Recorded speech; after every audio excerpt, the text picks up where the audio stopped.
Howdy y'all, Caleb here. We have the new Seraphon Warband. Yes, we finally get to see all the models. Let's see if it's going to be worth buying for your Age of Sigmar army, or are we just going to be disappointed? So let's take a look at the article today. If you haven't seen it, it's up on the Warhammer community site, and it's introducing the Warhammer Underworld's first Seraphon Warband. Yeah! Here we go. Today we're looking at the Starblood Stalkers, the first ever Seraphon Warband to enter the Living Mountain. There's a video here, you can watch it, it's about 30 seconds long. It really doesn't cover much else than what the picture shows us here. Gives a little bit of lore here about why they're going down into the Underworld Chasm, Dire Chasm. To be honest, I don't really play Underworlds, so I look at these for my Age of Sigmar Seraphon army. But here we go! We got the models.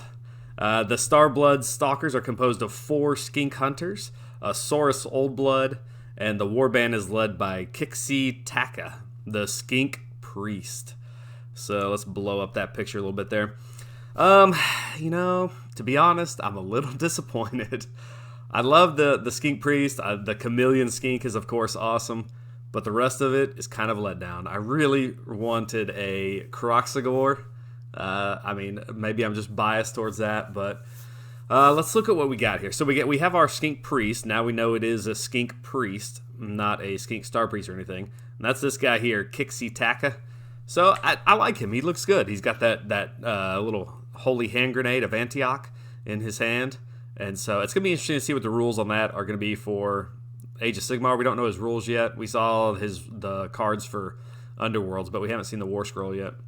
But I like that model. He looks good. To be honest, though, it's not... I've already got a bunch of Skink Priests. I've already got a bunch of Skink Star Priests.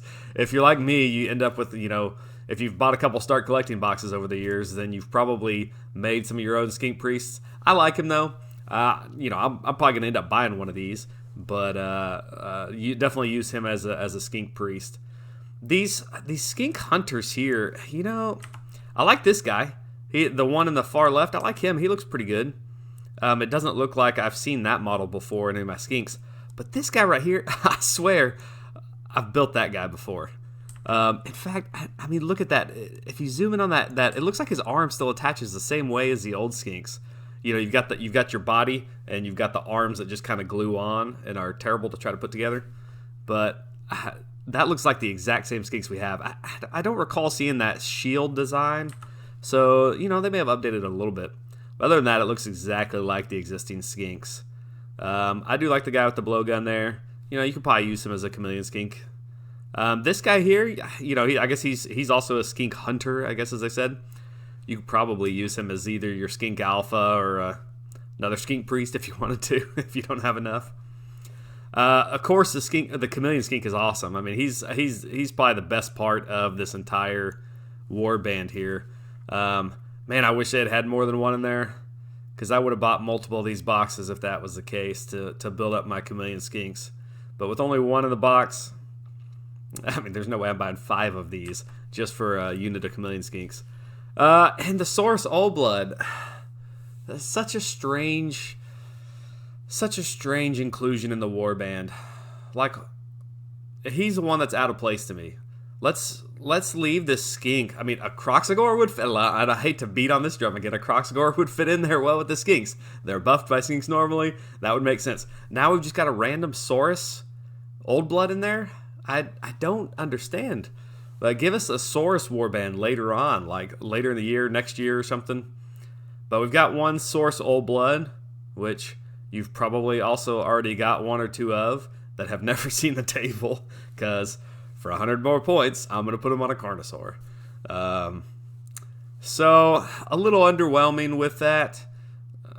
It still has some use, especially if you don't have a Skink Priest yet and you want like an official Skink Priest, instead of using the guy off the Troglodon or using a normal Skink and kind of kit bashing him. It might work well as a... put him on some type of, floating chair if you like to kit bash your own stuff, and you could make him a Starseer, this guy here, because the Starseer also holds a globe, and so he might go well on that. I was building something here That's you know, just using some extra pieces and making that into a little chair for a skink seer to sit in. So I might throw him on that since I've already got enough skink priests. So that's an option for you. But overall, a little sad. I'll probably end up buying one, but definitely not buying multiples. There's a bunch of the other cards for Underworlds, which I don't know anything about. So, you know, if you want some proof that GW isn't all about profits, look at this box. They could have sold 1 million of these things if they had given us an update to some of the models that we really wanted. Chameleon Skink is awesome. I like the Skink Priest a lot. The other stuff, I don't have too much use for. I am looking forward to seeing the War Scroll, though. Maybe if that War Scroll's pretty good. You know, there's been a couple Warbands that have ended up, you know, on the table because they end up with decent War Scrolls.